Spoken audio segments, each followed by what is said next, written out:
Boa noite, pessoal. Então vamos lá, começando aí nossa webconferência de planejamento estratégico governamental. E hoje aqui estou com o professor Álvaro. Tudo bem, professor? Tudo bem, boa noite.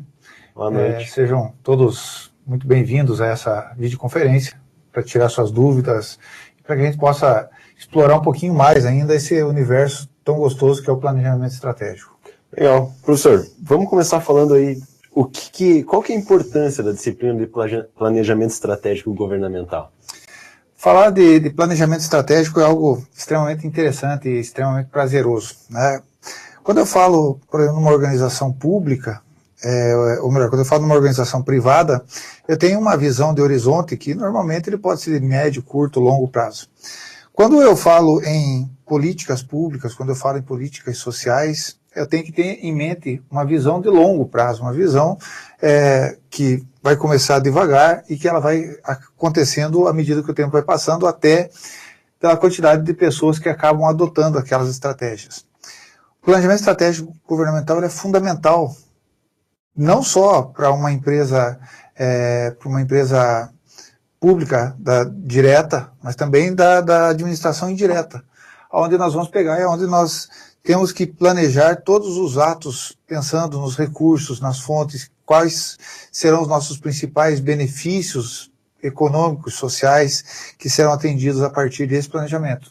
Então, por isso, ele ganha um patamar ainda mais importante, justamente porque é a partir dele que todas as ações passam a ser tomadas e todas as ações passam a ser executadas. Pessoal, à medida que forem surgindo dúvidas aí, fiquem à vontade para mandar para a gente também. Professor, fala um pouquinho qual é a diferença, né, do estado herdado e do estado necessário. Certo. Quando nós pegamos e quando nós começamos a fazer um planejamento, né, nós precisamos primeiro entender. Eu sempre brinco que quem não sabe de onde veio não vai saber para onde vai, e muito menos como você vai criar os meios para que a coisa aconteça. Nós, se pensarmos, somos uma democracia há muito pouco tempo, há menos de 32 anos. Então nós acabamos herdando um Estado que normalmente ele tinha como as principais estratégias de planejamento cuidar de coisas que eram de interesse do governo. Ele via determinadas carências e a partir dali ele começava a executar. Praticamente sem nenhuma sugestão do povo, praticamente sem a participação da sociedade. Então eram diretrizes que o governo fixava simplesmente e a partir daí ele tomava suas ações.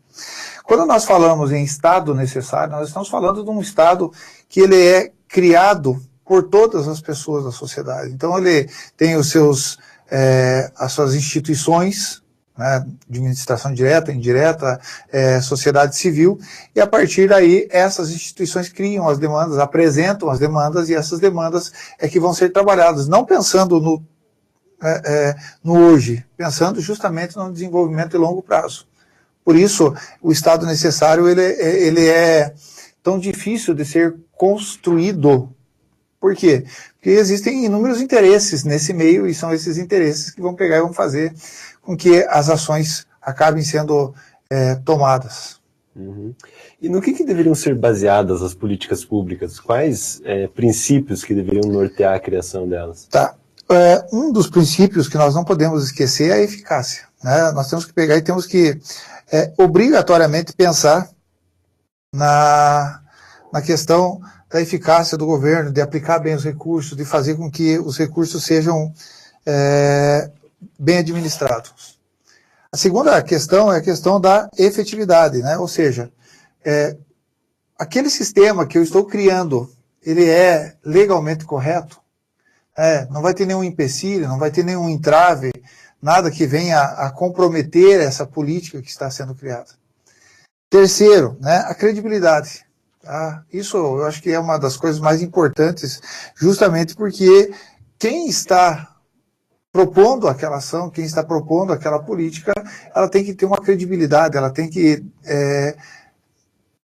ser dotada de uma, como eu vou dizer, uma aceitação por parte da grande parte das estruturas do governo. E isso vai garantir a governança, né? E a terceira é a capacidade, ou melhor, a quarta é a capacidade. Só para você entender, não adianta eu querer criar uma política pública que eu não tenha mão de obra, que eu não tenha capacidade de executar. Então, se eu vou fazer uma campanha de vacinação, primeiro, eu tenho contingente necessário, eu tenho a vacina suficiente, porque eu não posso fazer um programa que venha no meio ser interrompido por falta de algum tipo de recurso. Então, esses 4 principais elementos, toda a política pública deveria ser baseado: eficácia, efetividade, capacidade e mais a credibilidade dos dirigentes. Uhum. E qual que é a diferença entre política pública e política social? Quando eu falo em política social, eu estou pensando da seguinte forma: como é que um determinado segmento, né, como que ele vai fazer para pegar e para sustentar os demais? Então, eu estou falando em subsídio cruzado. Um ajuda a sustentar aquela política social. O maior exemplo que nós temos aí de política social é a própria aposentadoria, né, onde algumas pessoas trabalham para poder manter essa estrutura dos aposentados. Esse é um dos maiores exemplos de política social. Quando eu falo em política pública, ela está relacionada aos interesses de desenvolvimento. Nós temos visto aí um grande exemplo, apesar de não ter sido concluído, é a transposição das águas do Rio São Francisco, que levariam água a grande parte da população. Do ponto de vista financeiro, se a gente fosse analisar como uma iniciativa privada, talvez não fosse o melhor dinheiro para se investir. Porém, quando eu penso do ponto de vista econômico, quando eu penso do ponto de vista social, eu estou pensando o seguinte: como é que essas pessoas vão sobreviver? Como é que eu vou poder levar desenvolvimento para aquela região? Então, isso faz parte das nossas políticas públicas. Eu penso na coletividade. Uhum. E qual que é a função do gestor público, né? Pensando depois de todas essas questões aí. Essa é uma ótima pergunta, né? E ela também está descrita em todo o material, né? Na unidade 1 do nosso material. Um dos grandes problemas que nós temos hoje no nosso país, um dos grandes problemas é justamente a falta de pessoas com formação para gestionar o bem público. Pessoas que tenham a capacidade, que tenham os conceitos necessários para você trabalhar com licitações, trabalhar com planejamento estratégico, focado justamente nessa questão do governo. Né? Muitas vezes as pessoas olham e dizem assim: nossa, mas o governo planeja e não faz. Existe todo um cenário que tem que ser construído para que aquela política possa ser implantada. E além disso, muitas das coisas que são planejadas lembram da efetividade, acabam ficando amarradas dentro dessa efetividade. Por exemplo, se eu vou comprar, um exemplo até simples aqui, se eu vou comprar um determinado agasalho, um uniforme para as crianças, primeira coisa, eu tenho que passar por uma licitação. Essa licitação, ela antes era regida pela Lei 8.666, de 93, que ficou de 93 até 2016 sem corrigir praticamente nada dos seus valores. Então, você acaba ficando amarrado. Em 2016 surge a Lei 13.303, né, que entrou em vigor em 1º de julho, que ela acaba pegando e mudando alguns conceitos dessa licitação, quer dizer, ela abre um pouco e permite que alguns nós sejam desatados. Então, o gestor público ele tem essa função, ele é um profissional, né, formado, ele tem uma gama de conhecimento, pensando justamente nesse desenvolvimento, né, como fazer a coisa acontecer. Não podemos esquecer também que a partir de 1957 começam os cursos, disciplinas de administração, ou melhor, 1934 começam os cursos, as disciplinas de administração, mas especificamente a partir de 1957 nós começamos com os primeiros cursos. Tá? Então, falar em administração pública no Brasil, falar em administração no Brasil é algo extremamente recente. Quando o primeiro curso brasileiro de administração foi formado, nos Estados Unidos nós já tínhamos quase 2 milhões de formados. Nós tínhamos 20 mil mestres por ano saindo. Essas somas, ou essas somatórias de lacunas, aí, é claro, acabam comprometendo um pouco o planejamento. A tendência é que no futuro, com essa profissionalização do corpo funcional das prefeituras, dos governos estaduais, enfim, dos órgãos públicos, comece a mudar as características e melhorar, consequentemente, os destinos aí do nosso país. Uhum. E a questão do planejamento estratégico situacional, você poderia falar um pouquinho? Tá. O planejamento estratégico situacional, ele surgiu aí por volta de 1970 com o Matos, um homem que foi, inclusive, ministro no governo chileno. Ele buscou analisar e criar formas, através de pesquisas, de você poder executar aquilo que você deveria e também, ao mesmo tempo, você aliar com as questões políticas. Porque muitas vezes eu até ouço alguns comentários tipo, por que não fazem isso? Né? Se fosse uma empresa privada, faria. Sim, concordo, e tem muita coisa que deveria ser feito. No entanto, existe toda uma malha de negociação, toda uma negociação política para que você possa pegar e tecer, para que você consiga fazer com que as coisas aconteçam. E o planejamento estratégico situacional, ele vem daí. Eu percebo a necessidade, eu negocio e a partir daí eu começo a implementar essas políticas públicas. Inclusive, como sugestão para todos aí, tem vários artigos sobre o Matos ali falando do planejamento estratégico situacional, que é muito rico, é muito bom de ler e vai contribuir bastante para o trabalho de cada um. Uhum. E de que forma que se dá o diagnóstico das situações através do planejamento? Tá. Planejamento estratégico, quando eu falo de planejamento estratégico de uma empresa, eu tenho que pensar em analisar o ambiente. Né?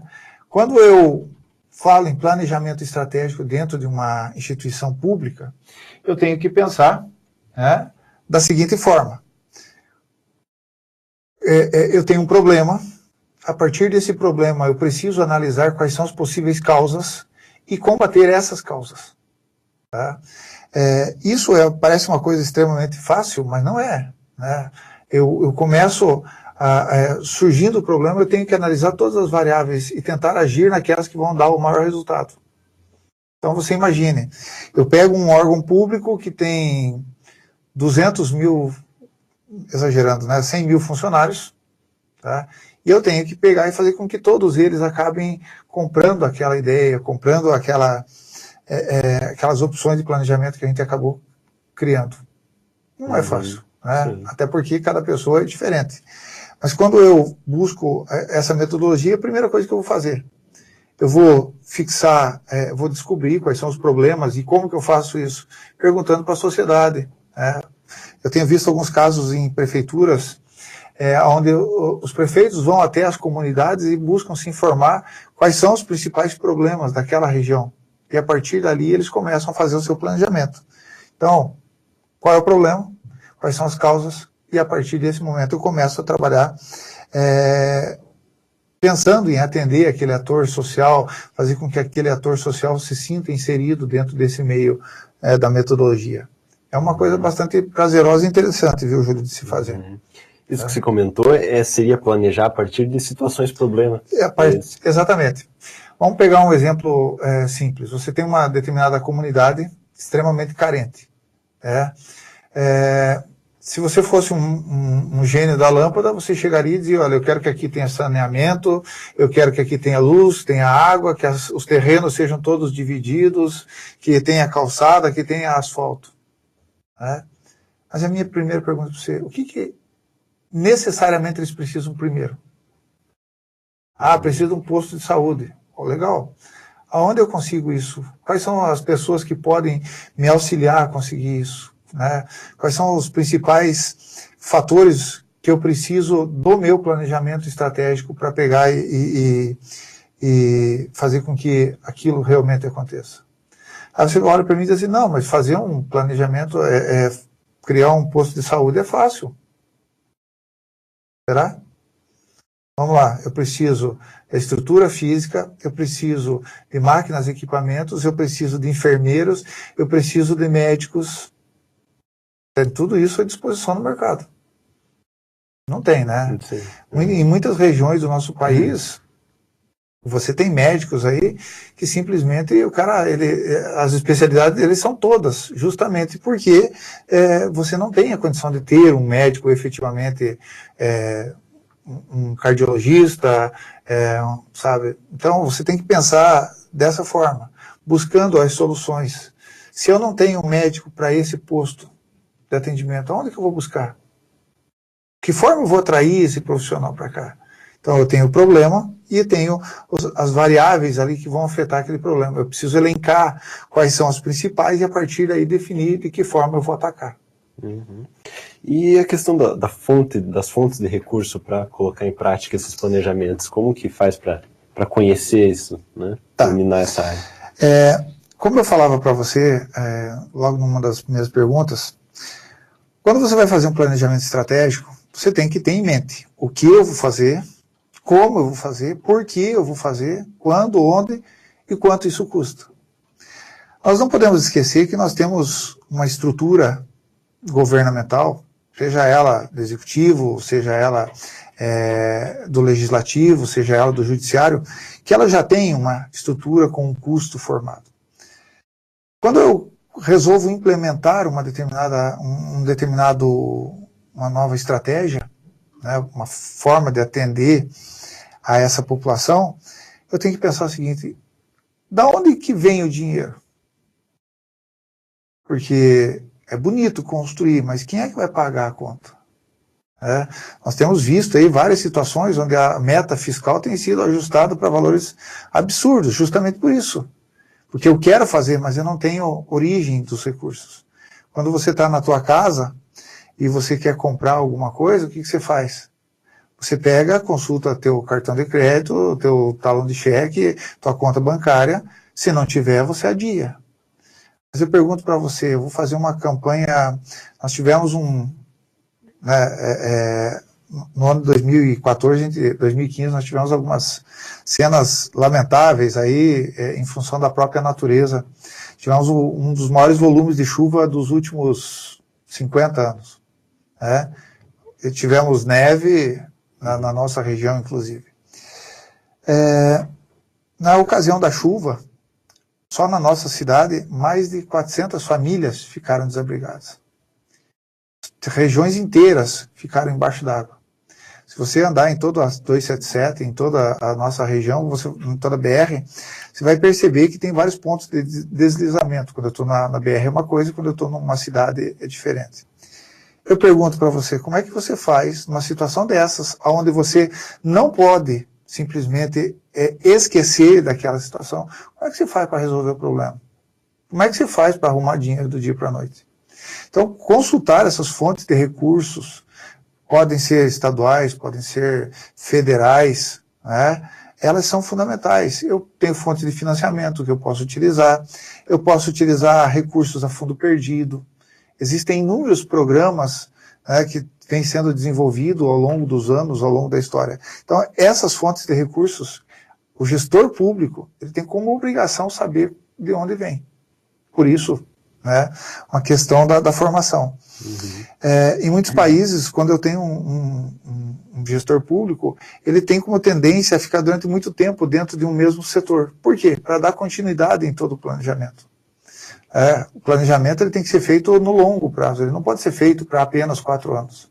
Uhum. Eu tenho que pensar como ele vai ser. Você vai montar.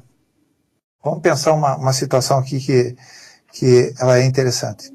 Nós temos algumas cidades no Pará, né, algumas cidades que fazem fronteira com a Venezuela, no Acre, bom, enfim, naquela região norte, né, que estão recebendo hoje quase 20 mil pessoas mês, ou 2 mil pessoas mês, 20 mil pessoas ano, que estão migrando da Venezuela para o Brasil.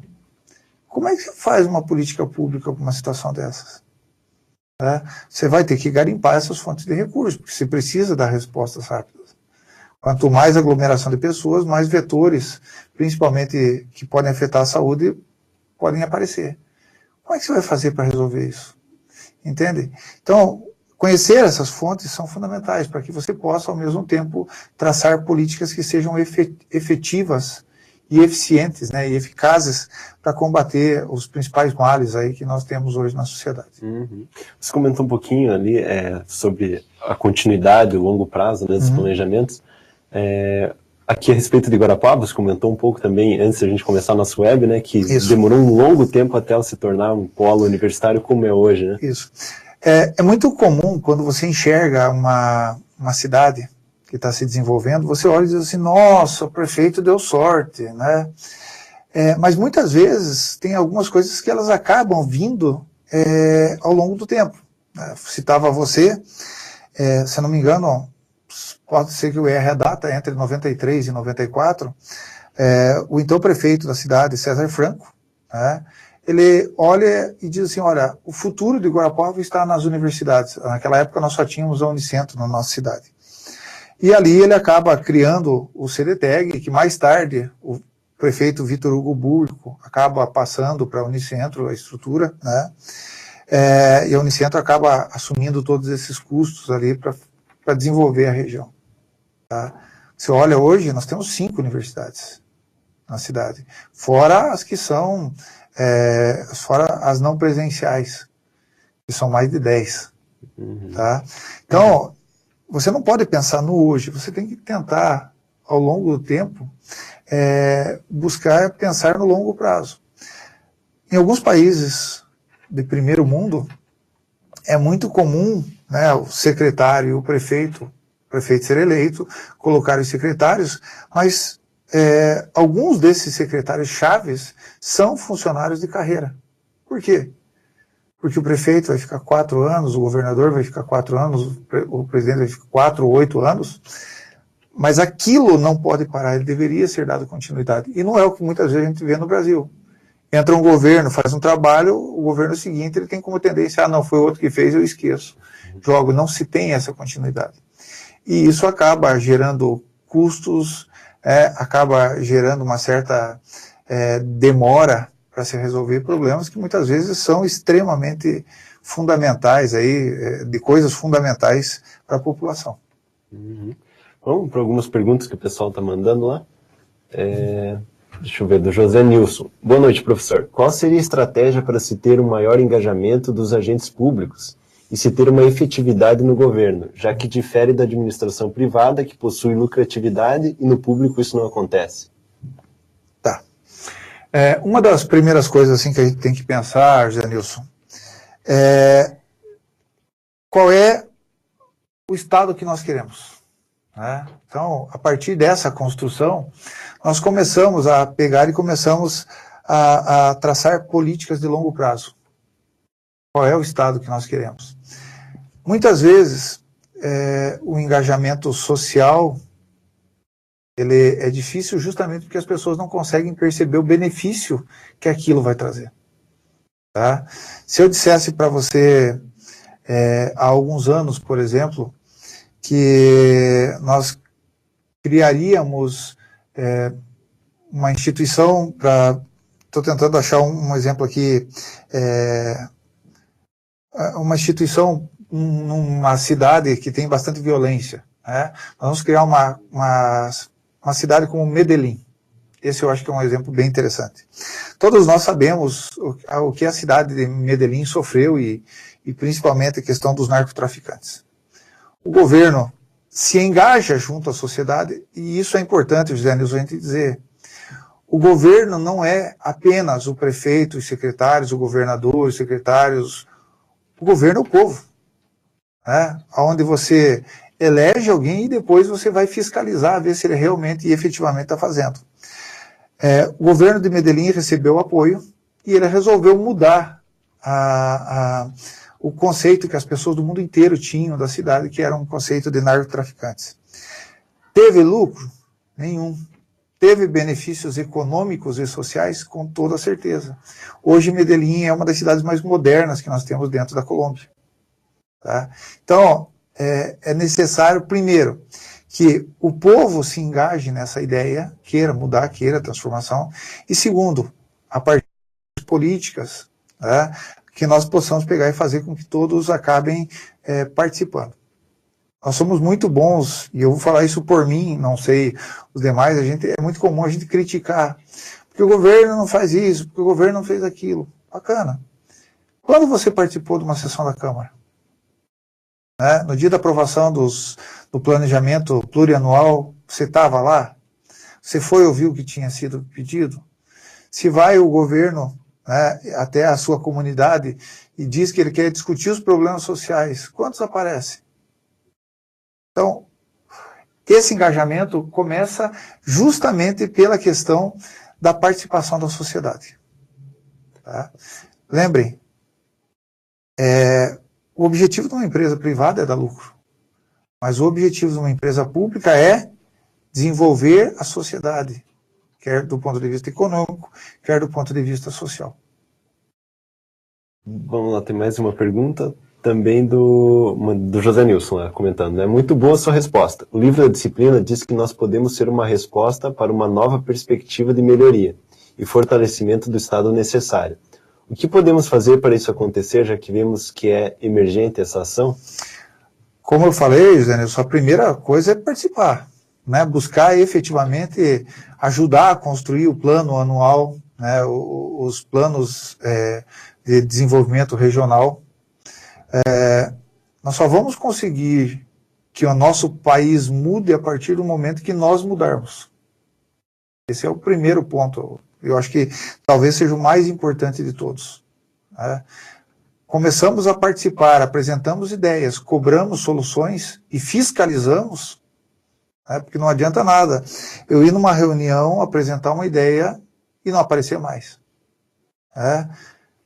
Eu trabalho hoje com um presidente, né, numa empresa estatal, que ele sempre diz o seguinte: legal, você vai resolver o problema quando? Ah, semana que vem. Não, semana que dia? Tá? Então, começarmos a dar prazo e cobrarmos essas coisas. Tá? Isso eu acho que é importante, José Nilson. Legal. Próxima pergunta lá do Rogério Martins. Professor, é realmente possível avançar na administração pública, sendo que a mesma é sempre barrada pelo sistema político? Eu vou fazer uma pergunta diferente um pouquinho. Era possível imaginar um dia que políticos brasileiros seriam presos? Inimaginável. O país está mudando. E eu espero que ele esteja mudando para melhor. E a partir disso, a administração pública vai ter a função fundamental de ajudar a reconstruir essa nação. Tá? Então, são os administradores públicos que vão carregar esse fardo de ajudar a reconstruir esse país. São as pessoas que têm uma formação para isso. Legal. Pergunta lá do Júlio César, meu xará, né? A melhoria de uma política pública pode ser uma situação-problema e assim é possível elaborar um fluxograma a partir dessa política? Pedindo falar um pouquinho mais sobre o fluxograma explicativo e a relação com essa situação. Certo.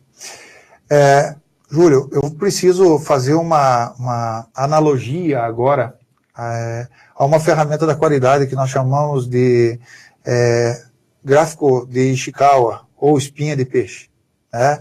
Onde eu tenho o meu problema, né, e quais são as causas daquele problema. Quando eu falo do fluxo, eu estou falando disso. Todo problema tem uma causa. Não adianta nada eu combater o problema se eu não entender quais são as causas daquilo. Tá? Adianta, por exemplo, eu querer ensinar numa comunidade onde todas as crianças são desnutridas. Qual é o primeiro problema? Ele tem um IDEB baixo. Qual é a causa? Muitas vezes pode vir da desnutrição. Então eu tenho que analisar todas essas causas e a partir dela tomar as ações. O fluxograma é justamente isso. Eu até recomendo, quem tiver a oportunidade, de dar uma olhadinha no gráfico de Ishikawa ou no diagrama de causa e efeito, porque ele é bem próximo do que a gente está falando. Onde eu tenho o meu problema, eu tenho aqui as causas possíveis, analisando todos os itens que vão contribuir para aquele problema. De novo, eu não tenho estrutura para resolver tudo, mas eu tenho como analisar e resolver aqueles problemas que são nevrálgicos, aqueles que eu sei que vão dar uma efetividade maior. A próxima pergunta é lá da Camila Varoto. Professor, fale mais sobre o diagnóstico de situação, esses objetivos. Tá. O diagnóstico de situação, como a gente falou, é você analisar a situação presente, né? Buscando encontrar justamente, e ele é bastante parecido com aquele fluxo que a gente estava falando ali, né? Onde eu vou verificar quais são os meus principais problemas, e eu vou elencá-los, e a partir daí eu vou começar a tomar algumas decisões onde eu posso atacar, quais são as ações que eu tenho que tomar, quais são os resultados esperados. Muitas vezes você pode até tomar uma decisão impopular, mas pensando na grande coletividade. Tem muitas coisas que você é obrigado a fazer. Vamos citar exemplo. O que você faria? Você tem uma peste que está dizimando a população e você tem que construir um estádio de futebol. O que você faz? Qual é a primeira coisa que você vai combater? Então eu tenho que analisar essas situações, como é que está a minha situação atual. E principalmente, se eu não tomar uma ação hoje, aquilo tende a piorar. Então é esse diagnóstico que a gente acaba fazendo e trabalhando em cima. Valéria Frigueri. Podemos afirmar que atualmente vivemos em um estado necessário, quando vemos que as pessoas estão cada dia mais reivindicando seus direitos? Todo direito traz, por si só, um dever atrelado a ele. Nós, enquanto cidadãos, nós não podemos esquecer que, além de direitos, nós temos deveres. E, principalmente, temos mais deveres do que direitos. Então, pensando nisso, na minha modesta opinião, e provavelmente eu vou ser contestado por isso, eu acho que a gente ainda não está dentro desse estado novo, ou desse estado necessário. Justamente porque a maior parte da população ainda não entendeu qual é o seu papel. Nós achamos bonito protestar por algumas coisas e deixamos outras muito piores passarem. Compreende? Nós deixamos, muitas vezes, de pegar e de participar para o desenvolvimento da minha região, e depois nós somos os primeiros a criticar. Se eu não contribuo com ideias, se eu não contribuo com soluções, eu muito menos posso criticar. Então, eu acho que o estado necessário, ele se faz dessa forma. A população apresentando as suas necessidades e, ao mesmo tempo, vindo cobrar qual é o resultado disso. Muitas vezes, algumas pessoas apresentam, mas poucos, praticamente nada, são os que cobram. Legal, acho que não temos mais perguntas no momento. Professor, para a gente está quase no nosso tempo limite aí, você poderia falar um pouquinho sobre a questão da avaliação, como que vai ser, como que eles devem estudar? Tá. Basicamente, a gente tentou condensar, porque é um material bastante extenso, são 164 páginas, um material extenso e rico. Os pesquisadores que montaram o trabalho são realmente interessantes da gente analisar.